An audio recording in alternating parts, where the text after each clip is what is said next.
আউযু বিল্লাহি মিনাশ শাইতানির রাজীম। বিসমিল্লাহির রহমানির রহিম। সালাতু সালামু আলাইকা ইয়া রাসূলুল্লাহ, সালাতু সালামু আলাইকা ইয়া হাবিবাল্লাহ, সালাতু সালামু আলাইকা ইয়া ইমামুজ জামান। উপস্থিত সবাইকে আমার সালাম, আসসালামু আলাইকুম ওয়া রাহমাতুল্লাহি ওয়া বারাকাতুহু। আল্লাহ রাব্বুল আলামিন আসমান, জমিন, গ্রহ, নক্ষত্র, বৃক্ষরাজি, তরুলতা, পর্বতমালা সমস্ত কিছু তিনি সৃষ্টি করেছেন। তিনি এই মানুষকেও সৃষ্টি করেছেন। এই মানুষ এবং অন্য সৃষ্টির মধ্যে কয়েকটি মৌলিক তফাৎ রয়েছে। মানুষ অন্য সৃষ্টির মতো না।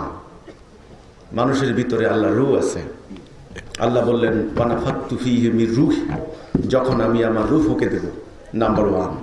নাম্বার 2, আল্লাহ বললেন ওয়াইযা ক্বালা রাব্বুকা লিল মালাইকাতি ইন্নী জাইলুন ফিল আরদি খলিফা। স্মরণ করো সেই মুহূর্তের কথা যখন আমি মালাইকদেরকে ডেকে বললাম পৃথিবীতে আমি আমার খলিফা পাঠাবো। আমরা পৃথিবীতে আল্লাহর খলিফা, আল্লাহর প্রতিনিধি।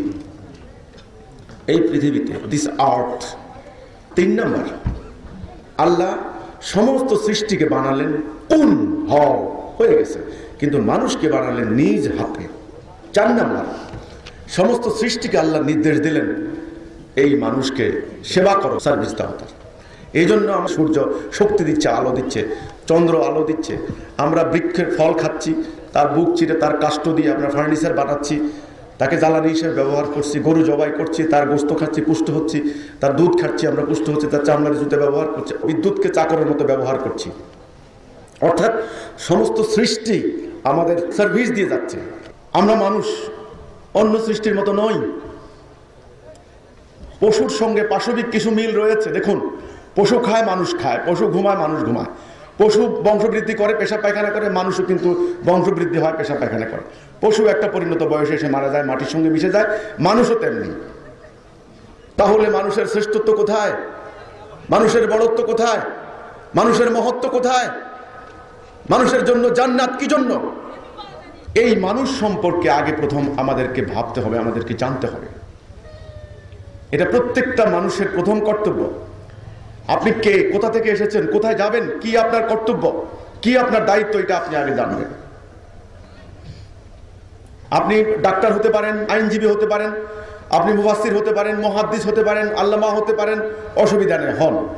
আপনি একজন উত্তম কৃষক হতে পারেন, শ্রমিক হতে পারেন, আপনি সাহিত্যিক, সাংবাদিক, যা হন, অসুবিধা নেই। সর্বপ্রথম আপনাকে জানতে হবে আপনি আসলে কে, কোথায় আপনি যাবেন, আপনার গন্তব্য কোথায়। এই যে প্রথম প্রশ্নটা জানা, এটাই হলো একজন মানুষ সম্পর্কে প্রথম জানা। মানুষ তার জীবনের উদ্দেশ্য কি, এটা জানতে হবে। নবী রাসূলের আগমনের উদ্দেশ্য কি, সেটা জানতে হবে। এই কিতাব প্রেরণের উদ্দেশ্য কি, সেটা জানতে হবে।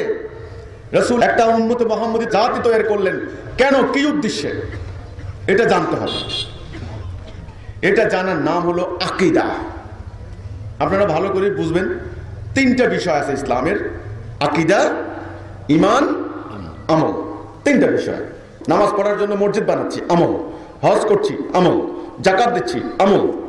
রমজান মাসে 30 দিন রোজা রাখতেছি, সেহরি খাচ্ছি, আমল।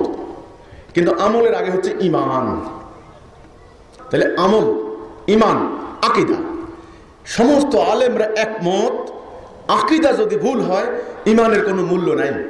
ঈমান ভুল হলে, মানে ঈমান না থাকলে আমলের কোনো মূল্য নেই। আজকে আমরা 150 কোটি, আটলান্টিকের তীর থেকে ইন্দোনেশিয়া পর্যন্ত, উরাল পর্বতমালা থেকে ভারত মহাসাগর পর্যন্ত আমাদের লক্ষ লক্ষ আলেম, লক্ষ লক্ষ মুফতি, লক্ষ লক্ষ মুফাসসির, লক্ষ লক্ষ মুহাদ্দিস, লক্ষ লক্ষ আল্লামা, লক্ষ লক্ষ হাফিজ কোরআন, লক্ষ লক্ষ আইনজ্ঞ, বিশেষজ্ঞ, সাংবাদিক, সাহিত্যিক, বুদ্ধিজীবী। প্রতি বছর 40 লক্ষ লোক আমরা মক্কায় হজ করতে যাই। প্রতি বছর আমরা 50 লক্ষ লোক তুরাগ নদীর পাড়ে একত্রিত হই। চিন্তা করতে হবে, আজকে আমরা 150 কোটি। মিয়ানমারে মার খাই আমরা, পার্শ্ববর্তী দেশে মার খাই আমরা, মধ্যপ্রাচ্যে মার খাই আমরা, ফিলিস্তিনে মার খাই আমরা, উত্তর আফ্রিকা মার খাই আমরা, চীন দেশে মার খাই আমরা, বসনিয়া মার খাই আমরা। পৃথিবীতে এই মুহূর্তে 6 কোটি লোক উদ্বাস্তু আমরা। ইউরোপ আমেরিকার রাস্তা রাস্তা ভিক্ষা করে বেড়াই আমরা। আমি যদি একটা মুসলমান জাতি, যদি এক জাতি মনে করি, আমার দেশ ইরাক ধ্বংস করে দিল, শত সহস্র বছরের বাগদাদ নগরী লুটপাট করে নিয়ে গেল আটলান্টিক তীরের ওই পারে, আটলান্টিক সাগরের ওই পারে। আমার দেশ আফগানিস্তান মাটির সঙ্গে মিশিয়ে দিল, আমার দেশ সিরিয়া গণকবর হলো, আমার দেশ লিবিয়া ধ্বংস করে দিল, আমার দেশ ইয়েমেনে গণকবর হচ্ছে আজকে। আমরা 150 কোটি। কি হয়েছে আমাদের?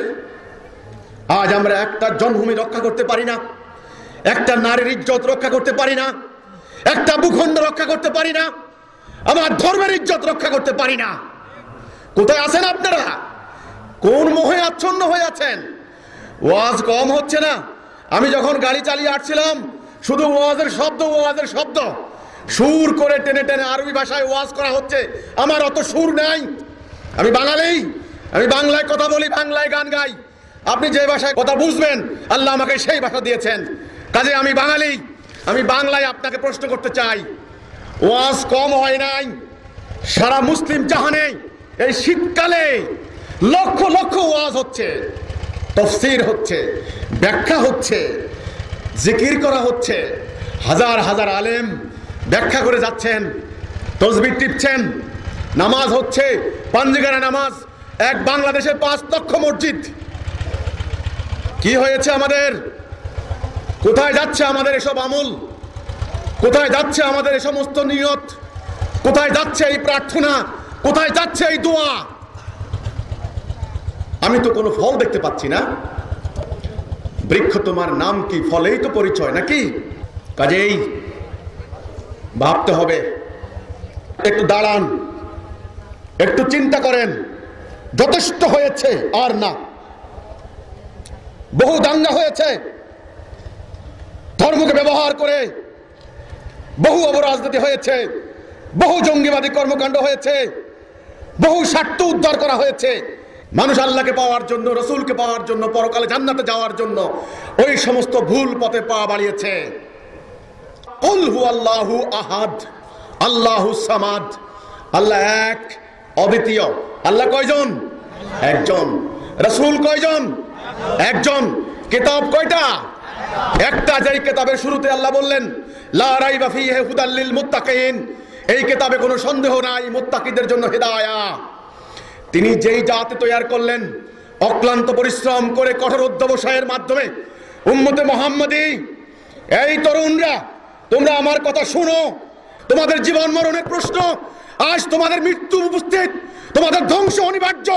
আমি বলে রাখলাম, আমার মতো সাধারণ মানুষ কেন আজ আমি রাস্তায় রাস্তায় ঘুরে বেড়াচ্ছি? কাজে এটা কোনো গতানুগতিক ওয়াজ মাহফিল নয়, এটা কোনো সওয়াবের বক্তব্য নয়, এটা মানব জাতির উদ্ধারের পথ নিয়ে আমি এসেছি। কাজেই তোমরা দয়া করে আমার কথা শোনো একটু। আরে আমার বিরুদ্ধে যা করার করো।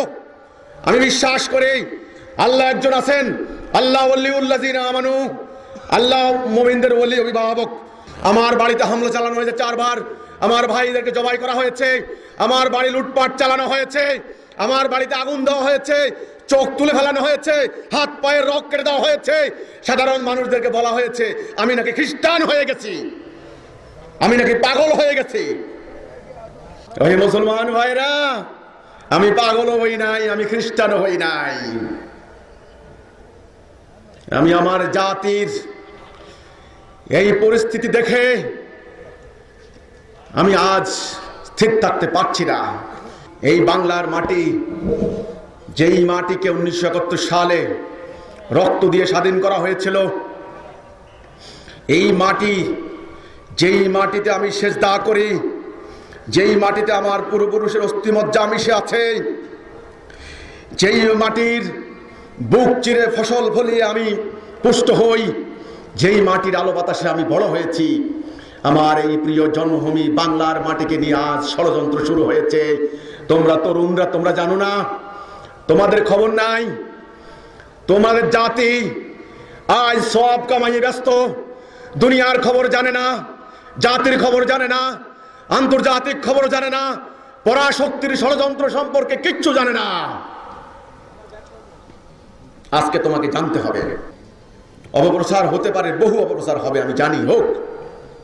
আমার আল্লাহ দেখছেন, আল্লাহু আলিমুল গায়েব বিজাতিস সুদূর, আমার কলবে কি আছে তিনি সেটা দেখছেন। তিনি গায়েবের খবর জানেন। তিনি বলেন, আমি সামিউম বাসির, আমি লতিফুল খাবির, আমি সব দেখি, আমি সব শুনি। কোন নিয়তে, কোন উদ্দেশ্যে তুমি এই কাজ করছো? আমি আল্লাহকে সাক্ষী রেখে বলছি, আমি ভাতের জ্বালায় বক্তব্য দেই না। আমি একটু আগে বলেছি, আপনাদের বগুড়া থেকে আমাকে টেলিফোন করা হয়েছিল, এখানে আপনাদের শত শত একর জমি পড়ে আছে। আমি বলছি আমার এখন দরকার নাই। আমার বাড়ি সব লুটপাট করে নিয়ে গেছে এ পর্যন্ত 4 বার। আমি বলেছি আমার বাড়ি তোমরা লুটপাট করার দরকার নাই, এ সব কিছু তোমাদের জন্য। আমার জীবন তোমাদের জন্য, আমার জীবন তোমার জন্মভূমি রক্ষার জন্য, আমার এই জীবন তোমার বংশধরকে রক্ষার জন্য, তোমার এই কিতাবের ইজ্জত রক্ষার জন্য, তোমার ধর্মকে রক্ষার জন্য। আমি তোমার ক্ষতি করতে আসি নাই, তোমার চেয়ার দখল করতে আসি নাই, তোমার 2 টাকা কামাইয়ের রাস্তা বন্ধ করতে আসি নাই। আমাকে ভুল বুঝো না। গত 45 বছরে ধর্মপ্রাণ মানুষের ইমানকে হাইজ্যাক করা হয়েছে বহুবার, জাতি বিনাশী কর্মকাণ্ড ঘটানো হয়েছে। এখন এর থেকে উপায় কি? যখন কোনো দাঙ্গা শুরু হয়, জঙ্গিবাদী কর্মকাণ্ড শুরু হয়, তখন সরকারের সামনে শুধুমাত্র সমাধানের একটা রাস্তা থাকে, সেটা হলো শক্তি। শক্তি দিয়ে, পুলিশ দিয়ে, র্যাব দিয়ে, সেনাবাহিনী দিয়ে। শুধু আমাদের সরকার না, সারা পৃথিবীর সরকারগুলির সামনে এখন একটাই রাস্তা, শক্তি। আমরা বলেছি শুধুমাত্র শক্তি দিয়ে এই চলমান সন্ত্রাসবাদ, জঙ্গিবাদ নির্মূল করা যাবে না। শক্তির পাশাপাশি একটা আদর্শ লাগবে। মানুষের সামনে ধর্মের প্রকৃত রূপ তুলে ধরতে হবে, ইসলামের প্রকৃত আকীদা তুলে ধরতে হবে, মানুষের দৃষ্টি খুলে দিতে হবে। তাহলে মানুষ সাদা কালো, ন্যায় অন্যায়, বৈধ অবৈধ নিজেরাই তখন বিবেচনা করতে পারবে। কোনটা গুনাহ, কোনটা সওয়াবের কাজ, কোনটা ইসলাম, কোনটা ইসলাম নয়, কোনটা জিহাদ, কোনটা জিহাদের নামে সন্ত্রাস, কোনটা কিতাল, কোনটা কিতালের নামে মানুষ জবাই। এসব কিছু পরিষ্কার করতে হবে মানুষের সামনে। তাহলে অধিকাংশ মানুষের ধর্মবিশ্বাসকে আর ভুল খাতে প্রবাহিত করতে পারবে না। আমরা সরকারকে প্রস্তাব দিয়েছি, জানি না আমাদের সরকার কতটুকু বিবেচনা করছেন। সরকারের সীমাবদ্ধতা থাকতে পারে, আমাদের ব্যাপারে অপপ্রচারও থাকতে পারে, থাকুক, কিন্তু আমার তো দায়িত্ব রয়েছে। এই জন্য আমি এই গ্রামের আনাচে কানাচে আজকে ঘুরে বেড়াচ্ছি। আমি জানি না আমি নিরাপদে বাড়িতে ফিরতে পারবো কিনা, কারণ আমি জানি এই বাংলার মাটিতে শুয়ে আছেন হযরত শাহজালাল আলী আমিনী রহমতুল্লাহ আলাইহি। ওনার বাড়ি ইয়েমেন, ইয়েমেন থেকে এসে ওনার জীবন দিয়েছেন 350 মুজাহিদ, রক্ত দিয়েছেন, আমাদেরকে মুসলমান বানিয়েছেন। আমরা মুসলমান ছিলাম না। খুলনার খানজাহান আলী রহমতুল্লাহ আলাইহি, আপনাদের এই বগুড়ার মাহি শহর রহমতুল্লাহ আলাইহি, টাঙ্গাইলের বাবা আদম কাশ্মীরি রহমতুল্লাহ আলাইহি, ওনাদের সঙ্গে এসেছিলেন সুলতানরা, সুলতান সুলাইমান খান কররানী, সুলতান দাউদ খান কররানী, সুলতান তাজ খান কররানী, সুলতান দাউদ খান পান্নি। সর্বপ্রথম জীবন দিয়েছিলেন মুঘলদের বিরুদ্ধে লড়াই করে, রাজমহলের যুদ্ধে। বাংলা, বিহার, উড়িষ্যার সুলতান ছিলেন আমাদের পূর্বপুরুষ, আমাদের ইমামুজ্জামান জনাব মোহাম্মদ বাইজিদ খান পন্নি, সেই পরিবারের উত্তরসূরি। কাজেই কাকে হুমকি দিচ্ছেন? আজ সত্য আমরা পেয়ে গেছি, আমরা প্রকৃত আদর্শের সন্ধান পেয়ে গেছি। ইনশাআল্লাহ পৃথিবীর কোন পরাশক্তিকে আমরা আর ভয় পাই না। তোমাদের জঙ্গি বিমান থাকতে পারে, তোমাদের অ্যাটম বোম থাকতে পারে, আমাদের আছেন আল্লাহ রাব্বুল আলামিন, যিনি মুমিনের সঙ্গে ওয়াদা দিয়েছেন, আল্লাহু ওয়ালিউল্লাযিনা আমানু, যিনি মুমিনের ওলি, অভিভাবক। মুমিনদেরকে উদ্ধার করা হক, তার দায়িত্ব। এখন সেই আদর্শ নিয়েই আপনাদের কাছে এসেছি। আপনারা নেবেন কি নেবেন না, ডিসিশন আপ টু ইউ। এখানে কোনো জোর চলে না। আল্লাহ রাব্বুল আলামিন বলেছেন কোরআনে, লা ইকরাহা ফিদ্দিন, দিন নিয়ে কোনো জবরদস্তি করবে না। সত্য মিথ্যা থেকে আলাদা হয়ে গেছে। ওমা আলাইনা ইল্লাল বালাগুল মুবিন, স্পষ্ট করে খালি পৌঁছায়া দাও, খালি বলে দাও। আকীদা, ঈমান এবং আমল, 3টা বিষয়। আমরা আমল করে যাচ্ছি, কিন্তু আমাদের ঈমানের খবর কি? ঈমানের প্রথম কথা হচ্ছে লা ইলাহা ইল্লাল্লাহ মুহাম্মাদুর রাসূলুল্লাহ। মাওলানা শামসুল হক ফরিদপুরি আপনারা জানেন, উনি বুখারী শরীফের বাংলা অনুবাদ করেছিলেন। বুখারীর প্রথম হাদিসটা হচ্ছে ইন্নামাল আমালু বিন্নিয়াত, সমস্ত আমল কি নিয়তের উপরে। ইসলামের বুনিয়াদ কয়টা? 5টা। 1 নাম্বারটা কি? লা ইলাহা ইল্লাল্লাহ। 2 নাম্বারটা আকিমুস সালাহ। 3 নাম্বারটা যাকাত। 4 নাম্বারটা হজ। 5 নাম্বারটা রোজা। আমরা যে বলি নামাজ, রোজা, হজ, যাকাত আমল। আর ঈমানটা কি? লা ইলাহা ইল্লাল্লাহ। এটা হচ্ছে ঈমান। যার ঈমান নাই তার আমলের কোনো মূল্য নাই। নামাজ কার জন্য? মুমিনের জন্য। আল্লাহ কোরআনে বলেছেন ইয়া আইয়ুহাল্লাযীনা আমানুস্তাঈনু বিস-সাবরি ওয়াস-সালাহ ইন্নাল্লাহা মা'আস সাবিরিন। হে মুমিনগণ, সালাহ এবং সবরের মাধ্যমে আল্লাহ সাহায্য কামনা করো। তাহলে নামাজ কার জন্য? মুমিনের জন্য।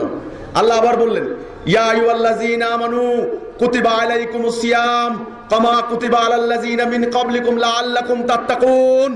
হে মুমিনগণ, তোমাদের জন্য রোজা ফরজ করে দিলাম যেন তোমরা তাকওয়া অবলম্বন করতে পারো। তোমাদের পূর্ববর্তীদের উপর এরকম ফরজ করা হয়েছিল। ইয়াগফিরু লাকুম যুনুবাকুম ওয়া ইয়াদখিলকুম জান্নাতিন তাজরি মিন তাহতিহাল আনহার। গুনাহ মাফ করবেন কার? মুমিনের। জান্নাত কার জন্য? মুমিনের জন্য। নামাজ, রোজা, হজ, যাকাত কার জন্য? মুমিনের জন্য। আমার কথা হচ্ছে এটা, আমরা মুমিন হই। আল্লাহ কোরআনে বলেছেন হে মুমিনরা, আল্লাহকে যথার্থভাবে ভয় করো, মুসলমান না হয়ে মৃত্যুবরণ করো না। তাহলে মুসলমান হবে কে? মুমিন। আগে মুমিন। আমরা মুসলমান 150 কোটি। আমরা যদি প্রকৃত মুমিন হইতাম, যেই মুমিনের সঙ্গে আল্লাহর ওয়াদা, যদি আমরা সেই মুমিন হইতাম, আজ পৃথিবীময় আমাদের এই দুর্গতি হতো না। আমরা ব্যক্তিগতভাবে যে যাই হই না কেন, কিন্তু জাতিগতভাবে আমরা মুমিন না। সূরা নূরের 55 নম্বর আয়াত আল্লাহ বলতেছেন ওয়াদাল্লাহুল লাযীনা আমানু মিনকুম ওয়া আমিলুস সালিহাতি লা ইস্তাখলিফান্নাহুম ফিল আরদ। আল্লাহ ওয়াদা দিয়েছেন, তোমরা যারা ঈমান এনেছো এবং আমলে সালেহ করেছো তাদেরকে পৃথিবীতে কর্তৃত্ব দেওয়া হবে, পাওয়ার দেওয়া হবে, খেলাফত দেওয়া হবে। একই আয়াতে আল্লাহ বললেন ভয় ভীতি দূর করে শান্তি দেওয়া হবে। 2 নাম্বার। 3 নাম্বার, তোমাদের জন্য আল্লাহ যে দ্বীনকে পছন্দ করেছেন সেই দ্বীনকে প্রতিষ্ঠা করবেন। আল্লাহর ওয়াদা মুমিনের সঙ্গে। আল্লাহ পৃথিবীতে মুমিনদেরকে কর্তৃত্ব দেবেন, পাওয়ার দেবেন। আজকে পৃথিবীতে আমরা কর্তৃত্বে আছি নাকি মার খাচ্ছি? মার খাচ্ছি। আজকে পৃথিবীময় শান্তি না অশান্তি? অশান্তি। আল্লাহ যে দ্বীন দিলেন, আজকে সেই দিন আমাদের মধ্যে কায়েম আছে নাকি নাই? নাই। নাউজুবিল্লাহ মিন যালিক। আল্লাহ কি মিথ্যা ওয়াদা দিয়েছেন? না, আসলে আল্লাহ মিথ্যা ওয়াদা দেন না। আল্লাহ বললেন ওয়াদান আলাইহি হাক্কান ফিত তাওরাতি ওয়াল ইনজিল ওয়াল কুরআন। ওয়াদা রক্ষায় আমি হক। আমার ওয়াদা তাওরাত, ইনজিল এবং কোরআন ওয়ালাদের সঙ্গে। আমার ওয়াদার কোনো ভুল নাই। তাহলে কেন আমরা মুমিন হতে পারলাম না? কোথায় আমরা ভুল করেছি? কোথায় আমাদের গলদ হয়েছে? সেই কথাটা আপনাদেরকে বিবেচনা করতে হবে। আপনারা মুমিন হন, তাহলে ইনশাআল্লাহ কোনো ভয় নাই। আল্লাহু ওয়ালিউল লাযিনা আমানু। আল্লাহ মুমিনের ওলি, অভিভাবক। আল্লাহ বললেন ওয়ালা তাহিনু ওয়ালা তাহজানু ওয়া আনতুমুল আউলাউনা ইন কুনতুম মুমিনিন। তোমরা ভয় পেও না, তোমরা নিরাশ হয়ো না, তোমরা বিজয়ী হবে যদি তোমরা মুমিন হও। আমাদের মধ্যে যারা আলেম সাহেবরা আছেন, মুফাসসির মুহাদ্দিসরা আছেন, দয়া করে আমার কথাগুলিকে একটু শুনুন। সম্মানিত জ্ঞানীগণ, এখানে জ্ঞানী বলতে খালি ধর্মের জ্ঞান না, সকল জ্ঞান। এনারাও জ্ঞানী। যারা সাধারণ লাইন লেখাপড়া করেছেন তারাও জ্ঞানী। তবে জ্ঞান 2 প্রকার। যেই জ্ঞান মানবতার কল্যাণে কাজে লাগে সেটাই হলো প্রকৃত জ্ঞান, আর যেই জ্ঞান মানুষের ক্ষতির কাজে লাগে সেটা আসল জ্ঞান নয়। জ্ঞান কিন্তু আসলে অহংকারের বিষয় না। শক্তি, জ্ঞান, কথা বলার শক্তি ইত্যাদি কিন্তু পরীক্ষা। আল্লাহ পরীক্ষা স্বরূপ দিয়েছেন আপনাকে। প্রশ্ন হলো আপনি সেটা কোন খাতে ব্যবহার করবেন, কোন দিকে লাগাবেন, এটা হলো পরীক্ষা। আপনি যদি সেই শক্তি দিয়ে দুর্বলের উপর সবলের অত্যাচার চালান, তাহলে সেই জ্ঞান আপনার জাহান্নামের কারণ হবে। কাজেই জ্ঞান, শক্তি, সম্পদের বেলায় একই কথা। যারা সম্পদশালী আছেন, যাদেরকে আল্লাহ ধন দিয়েছেন, আল্লাহ বললেন আল্লাহু গনি। আল্লাহ গনি, আল্লাহ ধনী, তোমরা ফকির। কাজেই আমাদের যারা ধন আছে, যারা ধনী, তাদের এই ধন পরীক্ষা। এটা যদি মানবতার কল্যাণে কাজে লাগে, এই ধন আপনাকে উসমান গনি বানাবে, আপনি জান্নাতি হবেন।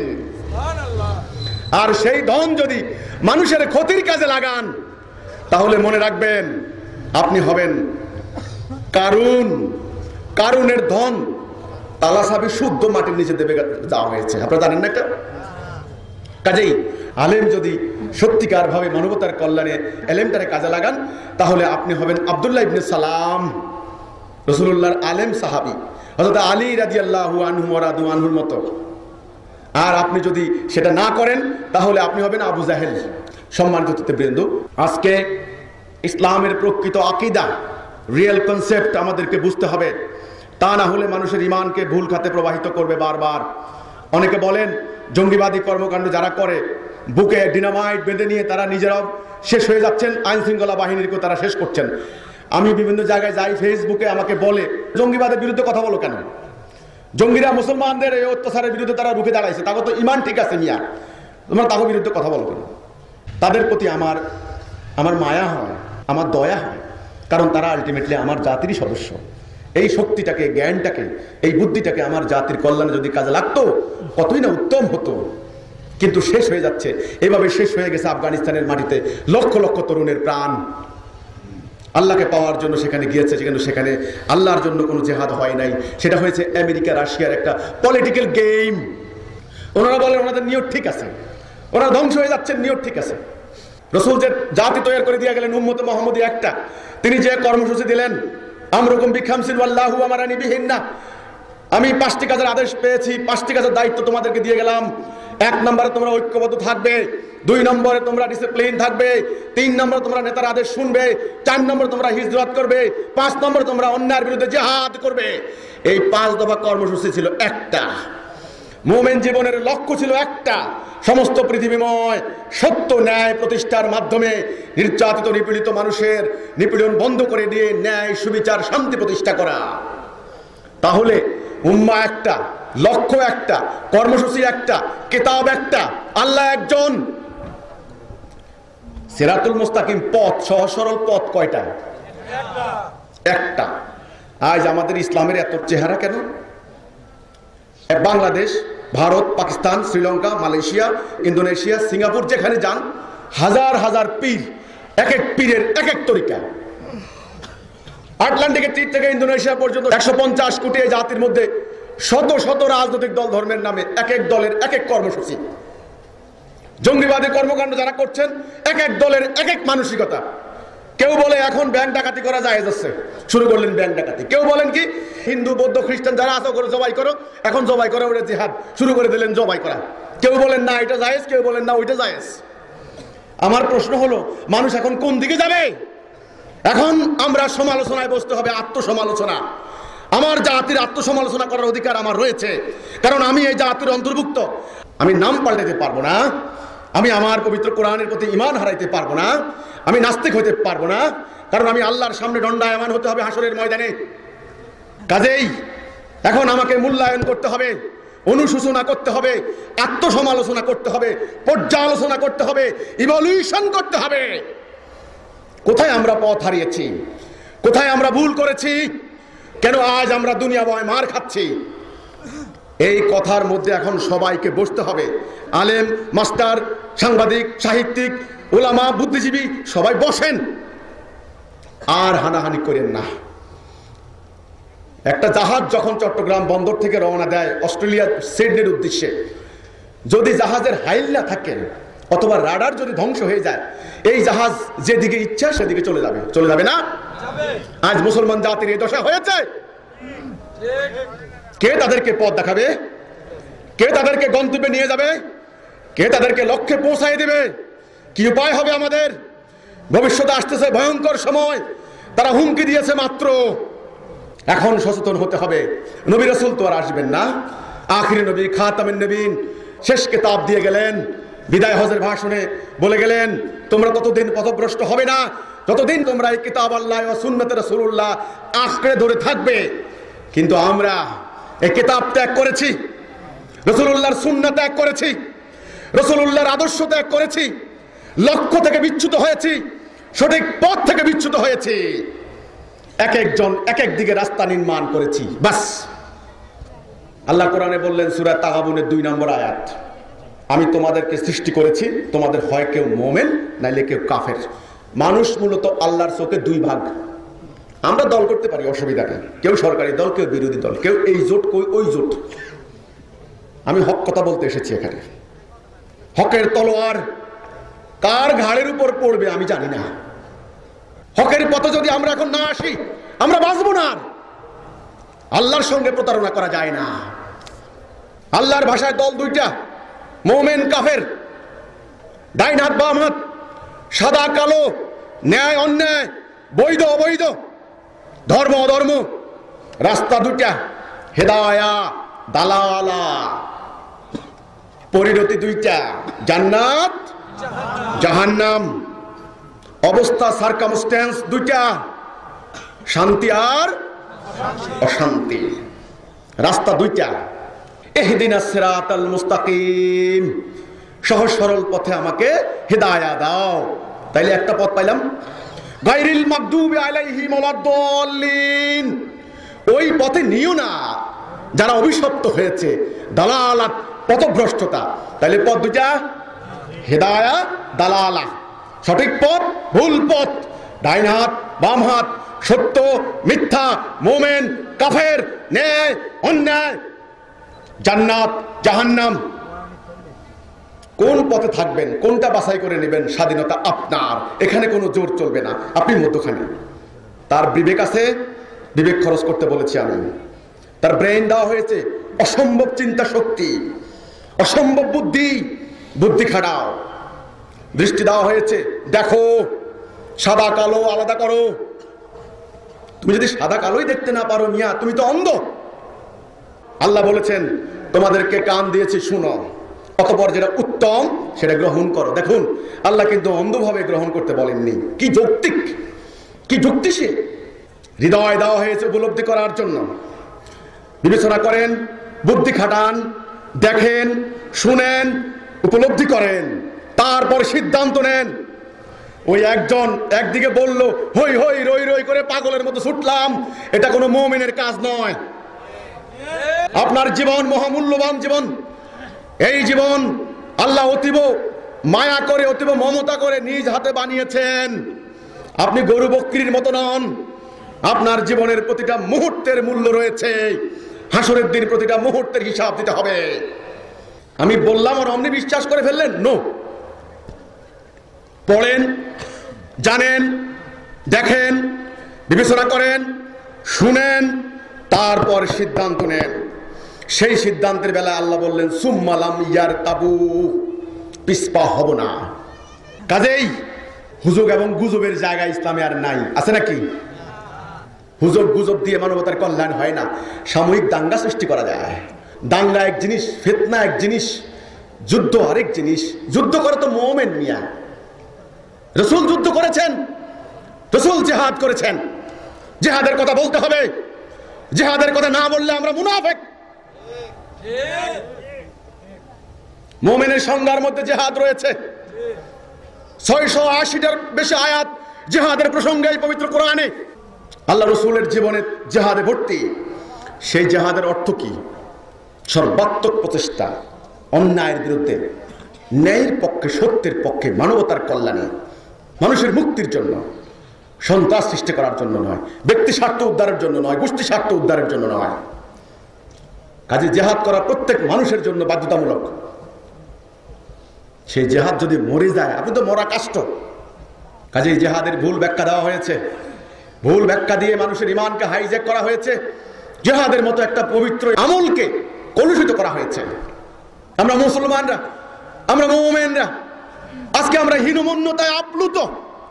আমরা ভয়ে কথা বলতে পারছি না। আমাদের মধ্যে কেমন যেন একটা ইনফেরিয়রিটি কমপ্লেক্সে আমরা ভুগি। আমরা মুসলমান কত খারাপ, কত খারাপ। একটা জঙ্গিবাদী তাণ্ডব হয় আর অমনি দুনিয়া জোড়া ধর্মের নামে চলে অপপ্রচার। যারা আল্লাহ রসুলকে বিশ্বাস করে না, যারা এই পবিত্র কালামের প্রতি তাদের ঈমান নাই, যারা হাসরের প্রতি বিশ্বাস নাই, পরকালের প্রতি বিশ্বাস নাই, তারা অপপ্রচারের আরেকটা মৌকা পেয়ে গেছে।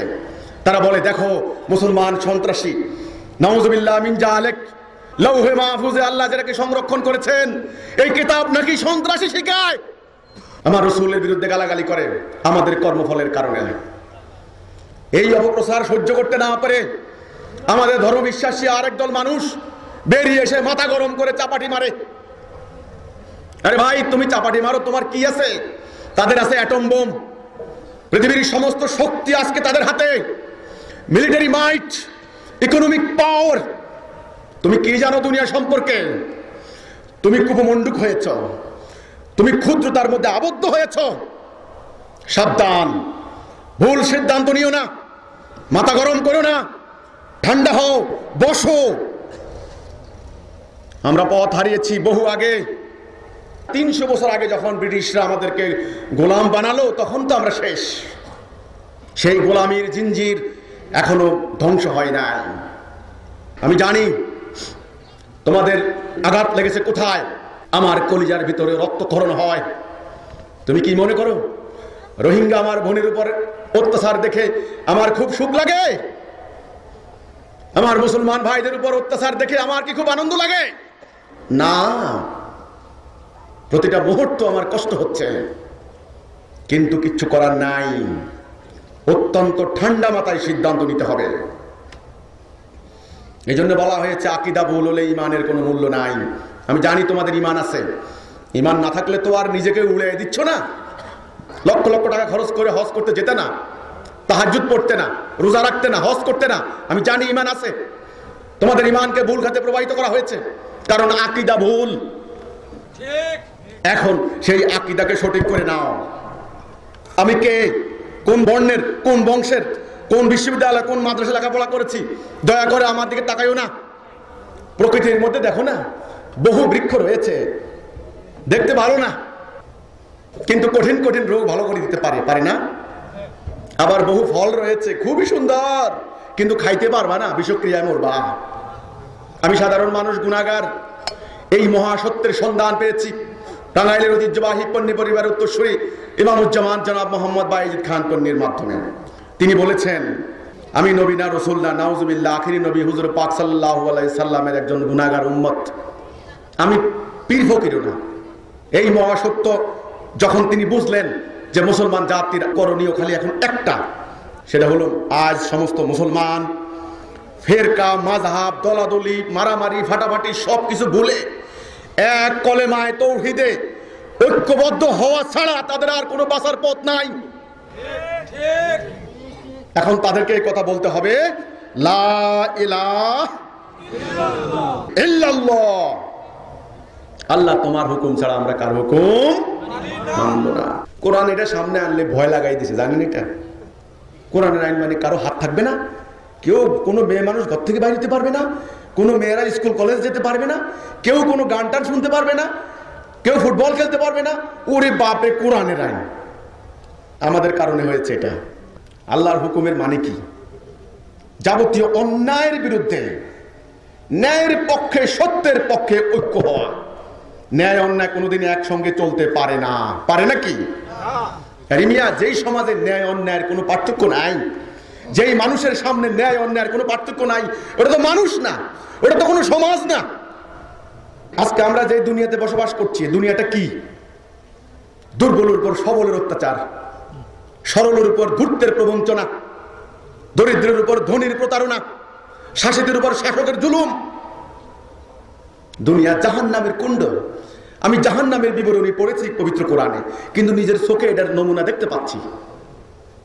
পাচ্ছেন না? পাচ্ছেন কি না? কাজেই এখন স্পষ্টভাবে ন্যায় অন্যায় আলাদা করতে হবে। আমরা যাবতীয় অন্যায়ের বিরুদ্ধে আগে ঐক্য হই, তারপরে চিন্তা, তারপরে আল্লাহকে আমরা এখন এটা বলবো যে আল্লাহ, আমরা গুনাহ করেছি, আমরা ভুল করেছি, তুমি তোমার নবীর মাধ্যমে যেই পথ পাঠিয়েছো আমরা সেই পথ ত্যাগ করেছি, সেই আদর্শ ত্যাগ করেছি। ত্যাগ করে আমরা আজকে খোলস ধরেছি, খোলস, যেখানে পরিষ্কার বলা হয়েছে আল্লাহ মানুষের পোশাক দেখেন না, দেখেন অন্তর। আজ আমাদের ধর্ম হয়ে গেছে লেবাস সর্বস্ব, অনুষ্ঠান সর্বস্ব। গত কুরবানিতে 1 কোটি গরু বকরি জবাই করা হয়েছে, 1 কোটি। অনুষ্ঠান করতে খুব অভ্যস্ত, কিন্তু সেই আদর্শ ত্যাগ করেছি, খোলস। এই জন্য আমার কথা অনেকের গায়ে বিধে, কিছু করার নাই। বাঁচতে হলে, বাঁচাইতে হলে আঘাত করতে হবে, উপায় নাই। একটা উদাহরণ দিচ্ছি। আমার হাতে এই জিনিসটা কি? কি জন্য? এই জিনিসটা কি? কি জন্য? ময়লা থেকে রক্ষার জন্য। এখন কেউ যদি আপনাদেরকে বলে যে না, এটা গ্লাস না, এটা হলো একটা অস্ত্র, এটা পকেটে রাখবা, মানুষের মাথার মধ্যে মারবা, তাহলে এই বস্তুটা সম্পর্কে আপনার আকীদা ভুল হলো না? আকীদা ভুল হলে বিশ্বাসটা ভুল হয়ে যাবে না? ঈমানটা ভুল হবে না? তখন আমলটা ভুল হবে না? ব্যাপারটা হচ্ছে এটা।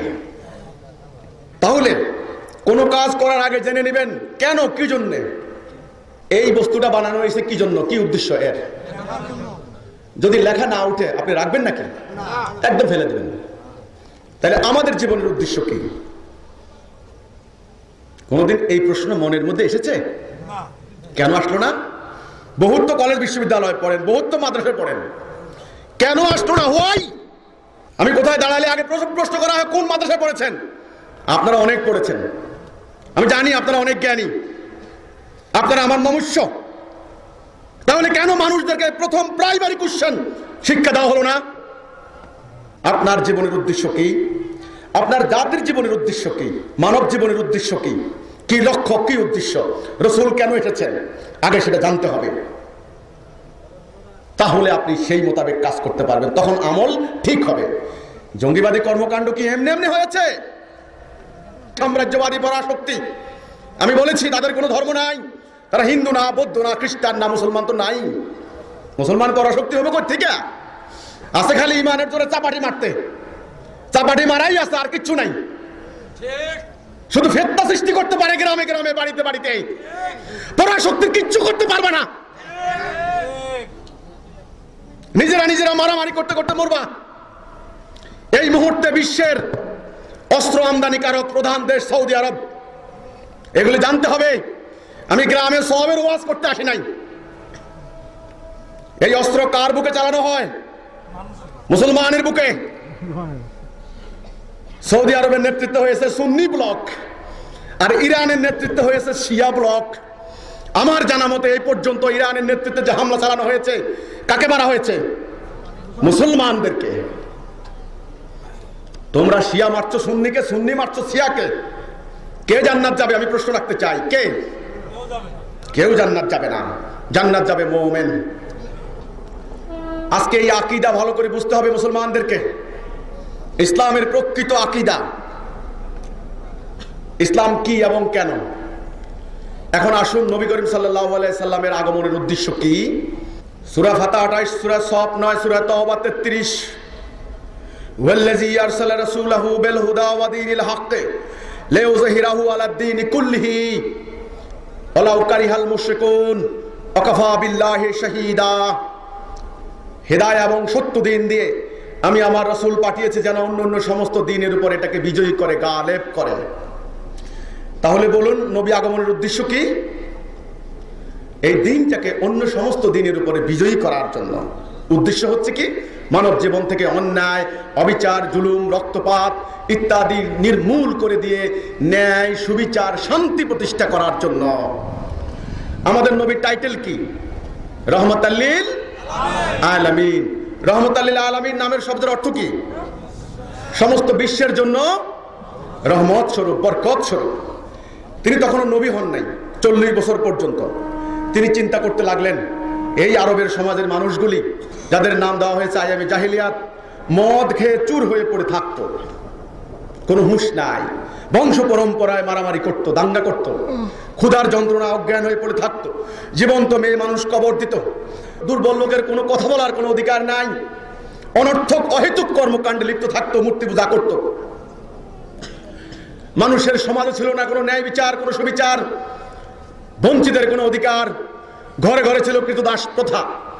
রাসূলুল্লাহ ব্যতীত হলেন, রহমাতাল লিল আলামিনের কোমল হৃদয় যন্ত্রণায় কাতর হলো, তিনি মুক্তির পথ সন্ধান করতে লাগলেন।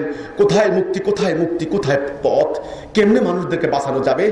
এই যদি মানুষের মনে তামান্না সৃষ্টি না হয়, ওটা তো মিয়া মানুষ না, ওটা তো পশু।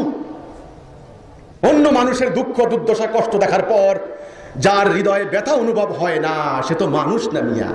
চুম্বকের ধর্ম কি? আকর্ষণ করা।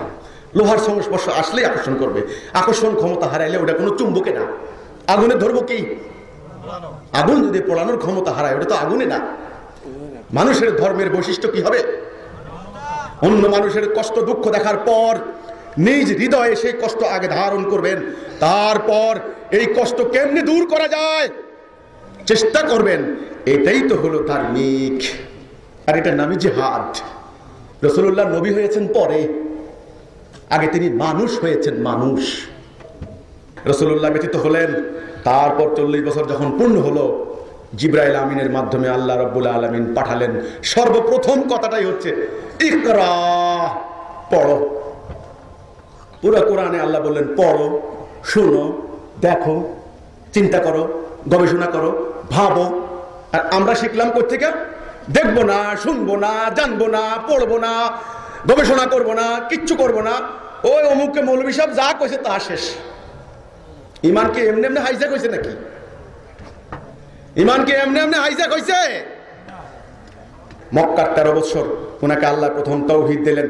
তিনি সাফা পাহাড়ের পাদদেশে দাঁড়িয়ে বললেন, ইয়া আইয়ুহান নাস কুল লা ইলাহা ইল্লাল্লাহ তুফলিহুন। হে মানুষ, তোমরা বলো লা ইলাহা ইল্লাল্লাহ, তোমরা সাকসেস হয়ে যাবে। আর কিচ্ছু বললেন না। মদ খাওয়ারে বললেন না মদ ছাড়, ব্যভিচারীরে বললেন না ব্যভিচার ছাড়, ঘুষখোররে বললেন না ঘুষ ছাড়, কিচ্ছু বললেন না। তিনি জানেন এই মুহূর্তে ব্যক্তিগত দুষ্টুটি নিয়ে কথা বললে তারা ঐক্য হতে পারবে না। আর কিচ্ছু বলেন নাই, শুধু একটা কথা বলছেন, তোমরা আগে কলেমায় ঐক্য হও, আগে ঐক্য হও, আগে ঐক্য হও। তিনি আরবের আয়ামে জাহিলিয়াতের মানুষগুলোর আগে ঐক্য করলেন। কেমন ঐক্য? সাব্বান কান্নাহুম বুনিয়ানুম মারসুস, সীসা গলানো প্রাচীরের ন্যায় ঐক্য। তারপর ওনাকে গণ, কবি, জাদুকর ইত্যাদি বহু কিছু, আপনারা জানেন এগুলি। 13টা বছর সেটা হয়েছে, কিন্তু রাসূল অনড়, সাবের, অটল, হানিফ, সংসপ্ত, দৃঢ়। ওনার চাচাকে আইসা বলতেছে কাফেররা সবাই মিল্লা, আপনার ভাতিজারে বলেন এটা ত্যাগ করতে। ও কি চায়? ওকে নারী চায়, সুন্দরী নারী দেব। ওকে ধন চায়, তাকে সেরা ধনী বানাই দেব। ক্ষমতা চায়, তাকে আমাদের রাজা বানাই দেব।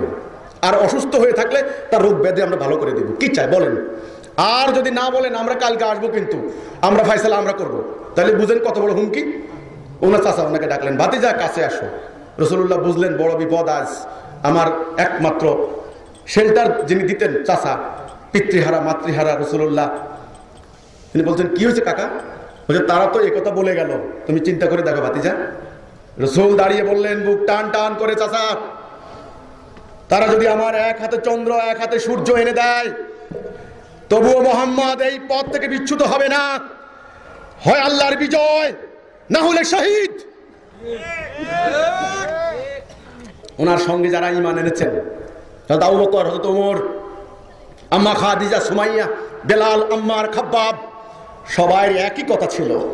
এজন্য আল্লাহ ছোট্ট জাতিকে বিজয় দিলেন। ইতিহাস সাক্ষী, যেই তলোয়ার রাসূলুল্লাহকে টুকরো টুকরা করার জন্য তৈয়ার ছিল, সেই তলোয়ার রাসূলুল্লাহর পায়ে সুপর্দ করা হলো। একদিন হযরত খাব্বাব রাদিয়াল্লাহু তাআলা আনহু বললেন যে ইয়া রাসূলুল্লাহ, নির্যাতনে নিপীড়নে আর সহ্য হচ্ছে না, আল্লাহর কাছে দোয়া করুন না, এই জালেম বেঈমানগুলি যেন ধ্বংস হয়ে যায়। রাসূলুল্লাহ কাবা ঘরের দেওয়ালে হেলান দিয়ে বসা ছিলেন, সোজা হয়ে বসলেন। বললেন কি বললে? আমি দোয়া করবো এরা ধ্বংস হয়ে যাওয়ার জন্য? অপেক্ষা করো, দেখবে একা একটা মেয়ে মানুষ রাতের অন্ধকারে স্বর্ণ অলঙ্কার পরিহিত অবস্থায় সানা থেকে হাদ্রামাউত 350 মাইল পথ হেঁটে আসবে।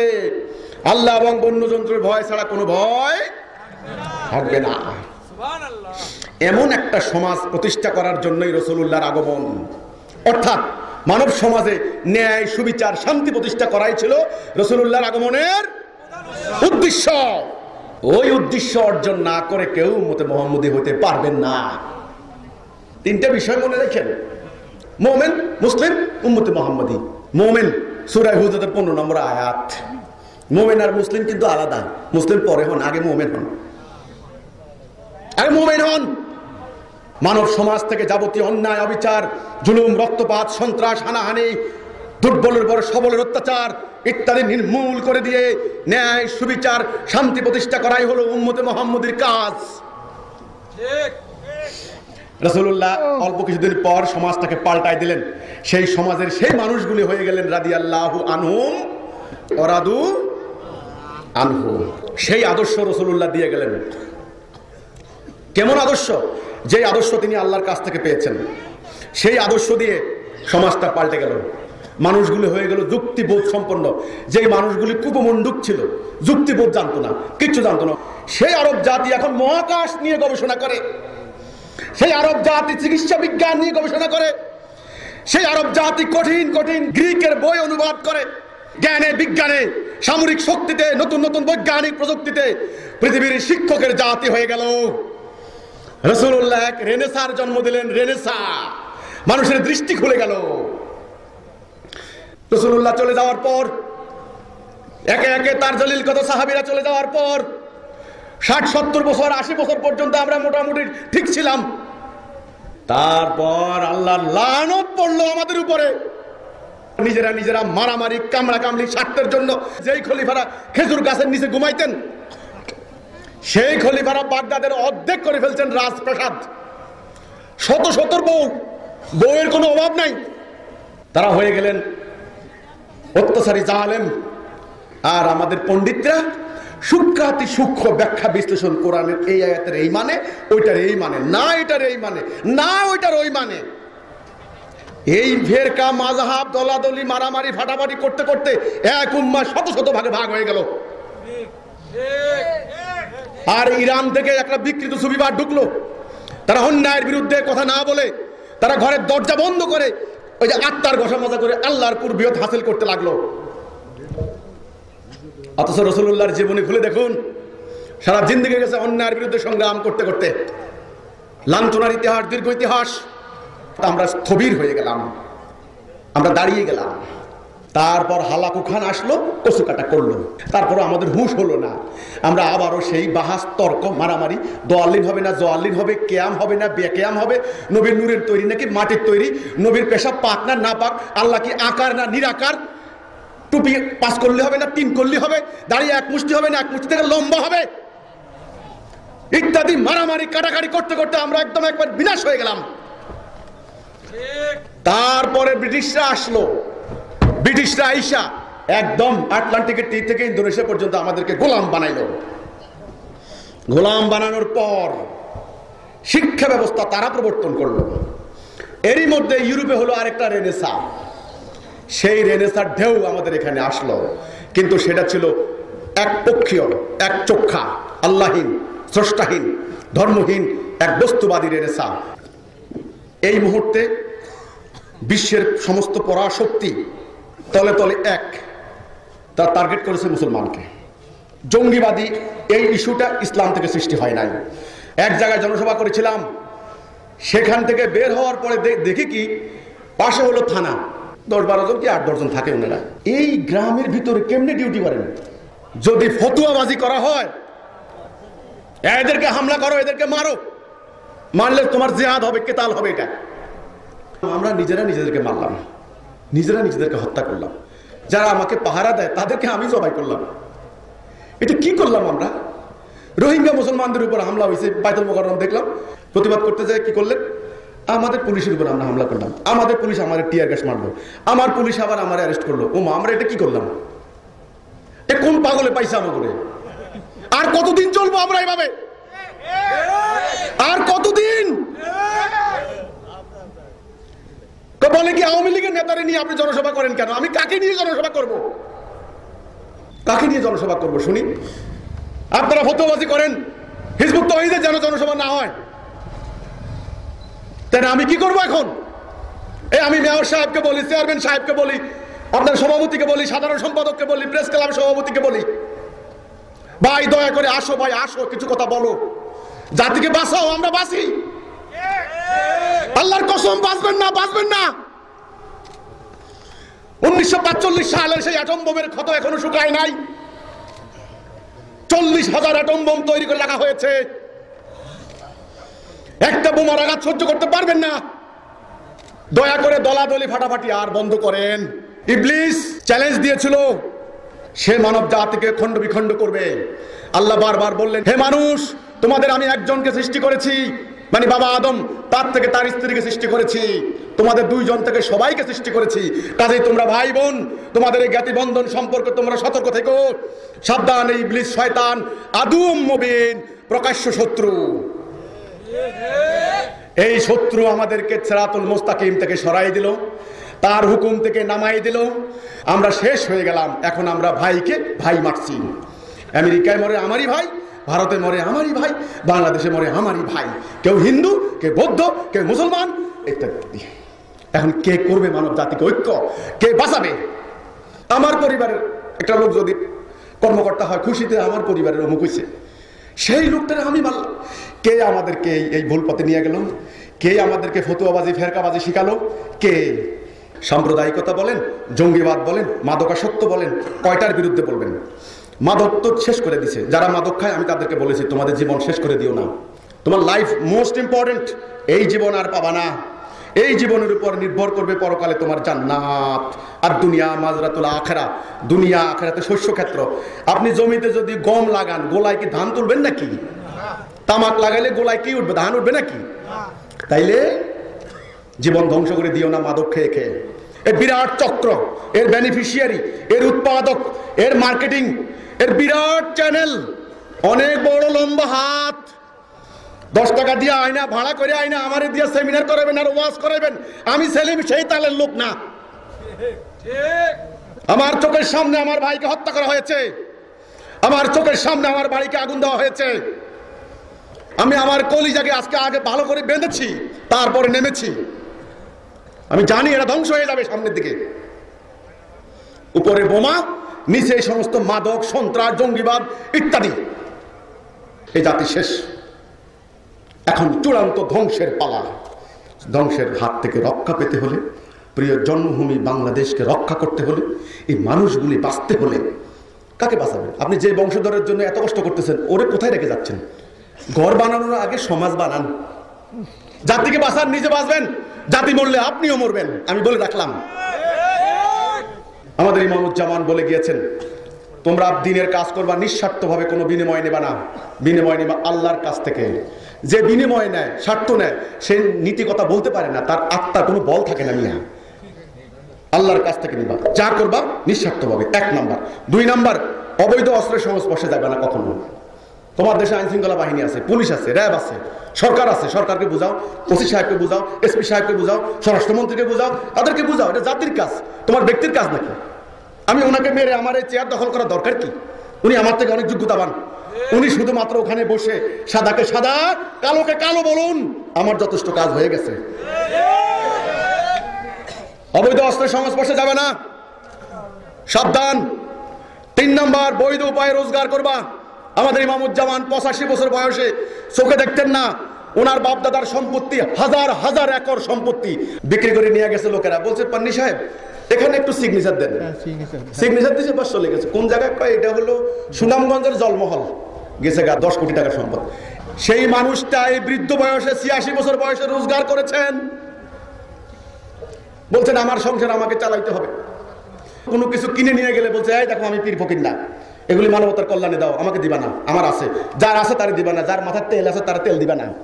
তেল দেওয়ার লক্ষণ ভালো না। কাজেই হিজবুত তাওহীদ, আপনারা বৈধ উপায়ে রোজগার করবেন। অবৈধ উপায়ে রোজগার করার বহু রাস্তা খোলা আছে। পেট হচ্ছে বাস্তবতা। ওয়াজে ওয়াজে পেট ভরে না। পেট ভরবে? কাজেই পেট চালানোর জন্য, সংসার চালানোর জন্য অবৈধ পন্থা অবলম্বন করবেন না। মাটি কর্ষণ করুন। এই বাংলার প্রতিটা মাটিকে, প্রতি ইঞ্চি মাটিকে, প্রতিটা জলমহলকে উন্নয়নের আওতায় নিয়ে আসেন। দেখবেন আসমান অবারিত হয়ে যাবে বরকতে, জমিন প্রসারিত হয়ে যাবে রহমতে। জাতীয় উপকৃত হবে, আপনিও উপকৃত হবেন। শুনেন, সময় কিন্তু খুব খারাপ, আসতেছে মহা সংকট। আমি কিন্তু কথাগুলা এমনি এমনি বলি নাই। যদি আমরা ঐক্যবদ্ধ হতে পারি তবে আমরা বাঁচবো, আর না হলে কেউ বাঁচবে না। গতকালকে বিবিসিতে শুনলাম ব্রিটেনের একটা সংগঠন বাইরে এসে, স্বেচ্ছাসেবী সংগঠন, কোটি কোটি টন নাকি খাদ্যদ্রব্য ডাস্টবিনে ফেলে দেওয়া হয়, এরা এগুলো নিয়ে আবার রিসাইকেল করে এরা রান্না করে, তারা গরিব মানুষ সিরিয়াল ধরে খাওয়ার জন্য। পরাশক্তি, সেখানে গরিব মানুষ খাওয়ার জন্য লাইন ধরে। পরিস্থিতি ভালো না, আমি বলে দিলাম। কাজেই হিজবুত তাওহীদ বেকার থাকবে না কেউ। এই 2 হাত দিয়েছেন আল্লাহ, শক্তি দিয়েছেন। মনে রাখবা, তুমি যদি 100 টাকা রুজি করো, 20 টাকা তোমার জাতির জন্য হক আছে তোমার। 80 টাকা খাও না মিয়া, 20 টাকা অন্যকে দাও। এখন আমাদের কর্তব্য একটাই, মুমিন হওয়া আর যাবতীয় অন্যায়ের বিরুদ্ধে ইস্পাত কঠিন একটা ঐক্যবদ্ধ জাতি। এটা সম্ভব। আমি তো আপনাকে নামাজের শর্ত দেই নাই, রোজার শর্ত দেই নাই, হজের শর্ত দেই নাই, লেবাসের শর্ত দেই নাই, কোনো আমলের শর্ত দেই নাই। দিয়েছি নাকি? শুধু একটা শর্ত দিয়েছি, কি? অন্যায়ের বিরুদ্ধে, ন্যায়ের পক্ষে, সত্যের পক্ষে আগে আমরা ঐক্য হই না মিয়া, আগে ভাই হই। ভাই, কে কোন দল, কে কোন ধর্ম, কে কোন বর্ণ। ইন্নামাল মুমিনিনা ইখওয়াতুন, তখন সমস্ত মুমিনরা হবে কি? ভাই ভাই ভাই ভাই। ফাসলাহু বাইনা আখওয়াইকুম, ভাইদের মধ্যে শান্তি প্রতিষ্ঠা করো। তখন আমার ভাই যদি না খেয়ে থাকে, আমার দায়িত্ব। আমার ভাইয়ের ইজ্জত রক্ষা করা আমার ইবাদত। আমার ভাইয়ের সমাজে রাস্তায় মানুষ চলাফেরা করবে সারা দিন রাত, কোনো ভয় নাই। সবাই আমরা ভাই ভাই, দরজা খুলে ঘুমাবো, রাস্তায় মূল্যবান দ্রব্য সামগ্রী পড়ে থাকবে, কোনো হারানোর কোনো ভয় নাই। একমাত্র মুমিন হতে হবে, ভাই হতে হবে, এই ছাড়া আর কোনো পথ নাই। একটা মাত্র শর্ত, নিঃস্বার্থ হতে হবে। স্বার্থপর আত্মকেন্দ্রিক লোকের কোনো সমাজ নাই, তার নামাজ নাই, তার জান্নাত নাই। আপনারা ক্ষমতায় কে যাবেন, কে থাকবেন, এটা রাজনৈতিক প্রক্রিয়ার ব্যাপার। আমরা যেহেতু রাজনীতি করি না, শোনেন, আমি কিন্তু পয়সার বিনিময়ে ওয়াজ করতে আসি নাই। আমি আগে বলেছি, আমি যা বলি আত্মা সেটা বিশ্বাস করি, মুখে সেটা বলি, কাজে সেটা প্রমাণ করি, না হলে আমি মুমিন না। আপনারা আমাদের ভাই, আপনারা আমাদের বন্ধু, যে যে দল করেন না কেন, এখন ঐক্য হতে হবে ভাই। কেমনে ঐক্য হওয়া যায়? আসেন একটা মঞ্চে আসি, আর ব্যক্তিগত রেষারেষি, ব্যক্তিগত হানাহানি, ব্যক্তিগত আক্রমণ আমরা একটু বাদ দেই। অনেক তো হইল, অনেক তো করলাম। আলেম সাহেবরা, আপনারা কেউ সরকারি আলেম, কেউ কওমি আলেম, আপনারা আমাদের থেকে অনেক জ্ঞানী, কিন্তু নবী করিম সাল্লাল্লাহু আলাইহি সাল্লামের এই হাদিসটা আপনারা কি দয়া করে আমাকে কেউ বুঝাই দিবেন? আল্লাহর নবী বলেছেন, সময় আসবে ইসলাম শুধু নাম থাকবে, নাম, নাম্বার 1। 2 নাম্বার, কোরআন শুধু অক্ষর থাকবে, অক্ষর। আজকে সোনার হরফে কোরআন, কোরআনের তাফসীর হচ্ছে, কোরআনের ব্যাখ্যা হচ্ছে, কোরআনের মাহফিল হচ্ছে, কোরআনে হাফেজে কোরআন হচ্ছেন, কিন্তু কোরআনের হুকুম চলে না, কোরআনের শিক্ষাও নাই। 3 নাম্বার, মাসাজিদু মামিরাতু অহিয়া খারাবু মিনাল হুদা, মসজিদগুলি হবে লোকে লোকারণ্য, জাঁকজমকপূর্ণ, এসি মসজিদ, টাইলসের মসজিদ, সোনার গম্বুজ, সোনার চেয়ার, সোনার দরজা, মসজিদে জায়গা হয় না। কিন্তু অহিয়া খারাবু মিনাল হুদা, সঠিক পথে থাকবে না মানুষগুলি। আমার কথা, আসমানের নিচে জঘন্য হবে তাদের আলেম সমাজ, তারা ফিতনা সৃষ্টি করবে, সেই ফিতনা তাদের দিকে ধাবিত হবে। রাসূলুল্লাহ আরেকটা হাদিসে বলেছেন, আল উলামা ওয়ারাসাতুল আম্বিয়া, আলেমরা আম্বিয়াদের উত্তরসূরি। তাহলে ওখানে বলা হয়েছে উত্তরসূরি, এখানে হয়েছে ফিতনা সৃষ্টিকারী, তাহলে কোনটা এটা? তাহলে আলেম 2 প্রকার, একটা হলো ফিতনা সৃষ্টিকারী, আর একটা হলো সত্যনিষ্ঠ হক্কানি আলেম, যাদের আলেম, যাদের জ্ঞান মানবতার কল্যাণে, মানুষের মুক্তির জন্য, অন্যায়ের বিরুদ্ধে যারা জীবন উৎসর্গ করে, তারা হলো হক্কানি আলেম। আর যাদের আলেম ফিতনা সৃষ্টি করে, জঙ্গিবাদী, সন্ত্রাসবাদী, সাম্প্রদায়িক দাঙ্গা সৃষ্টি করে, তারাই হলো ফিতনা সৃষ্টিকারী আলেম। তারা আসমানের নিচে নিকৃষ্ট জীব। তবে দুঃসংবাদ শুনে রাখেন, আমার রাসূল বলেছেন, এই কথা ভুল হবে না, তাদের ফিতনা তাদের দিকে ধাবিত হবে। কাজেই সম্মানিত উলামায়ে কেরাম, আমাদেরকে মাফ করে দেবেন, আমরা সাধারণ মানুষ এগিয়ে এসেছি, ঘর থেকে বের হয়েছি। এই আমি আল্লাহকে সাক্ষী রেখে বলছি, এই সত্যের জ্ঞান দিয়ে যে সত্য পেয়েছি, একটা টাকা রুজি করি নাই ভাই। আমার সব এই জাতির জন্য, আমার মাটির জন্য, আমার দেশের মানুষের জন্য। আমি বিশ্বাস করি তারা আমাকে এখন ভুল বুঝতেছে, একদিন বুঝবে ইনশাআল্লাহ। সামনের দিকে যে অবস্থা আসতেছে, ইরাক বাঁচাতে পারলাম না, সিরিয়া বাঁচাতে পারলাম না, লিবিয়া, তোমরা যে আমার বাংলার মাটি রক্ষা করবা, সেই আশাও আমার নাই। কারণ এত স্বার্থপর, এত আত্মকেন্দ্রিক, সামান্য একটা পদের জন্য নিজের দলের লোকদেরকে মাইরা ফেলা দিয়া কি হবে? এই পদ দিয়া আল্লাহর কাছে কি জবাব দিবা? সম্মানিত বৃন্দ, আমাদের কর্মীরা যারা কাজ করে তাদের জীবনের আর কোনো উদ্দেশ্য নাই। অনেকে বলে কথা ঠিক কিন্তু নিয়ত খারাপ। এর কোনো জবাব আছে? নিয়ত খারাপ কিছু দেখবাই তো সামনে নাকি? কয় যে এরকম কত দেখলাম, দেখবা নি ওরাও আবার ওই রকম হয়ে যাব, হইলে তখন ধরবা। আমরা তো পালাই যাবো না। হাজার হাজার মাইকে আমি কথা বলে যাচ্ছি, ইসলামের প্রকৃত শিক্ষা আমরা পেয়েছি। কাজেই ইনশাআল্লাহ আল্লাহকে সাক্ষী রেখে বলছি, মানবতার অকল্যাণ হয় আলহামদুলিল্লাহ, আমাদের দ্বারা কোনো কাজ হবে না ইনশাআল্লাহ। আমরা চেষ্টা করছি যে মানুষের চরিত্রকে পরিশুদ্ধ করতে চেষ্টা করছি, তারা দেশপ্রেমের যেন উদ্দীপ্ত হয়, মাটির যেন মায়া সৃষ্টি হয়, মানুষের জন্য যেন মমতা হয়, যেন কিছু করে স্বার্থপর না হয়, আত্মকেন্দ্রিক না হয়, তারা যেন একদিকে মোমেন হয় আরেকদিকে দেশপ্রেমিক হয়।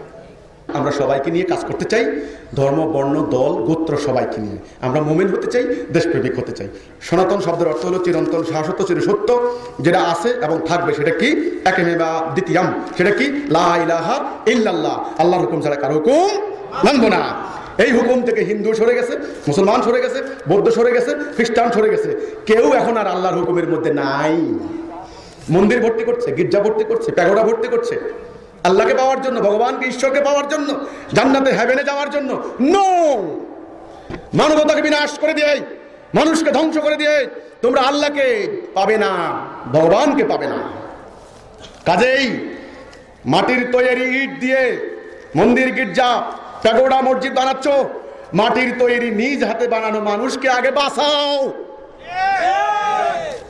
মানুষের ধ্বংস এসে গেছে আজকে, মানুষের আত্মার দিক থেকে পচে গেছে, বাহিরের দিক থেকে দেউলিয়া হয়ে গেছে।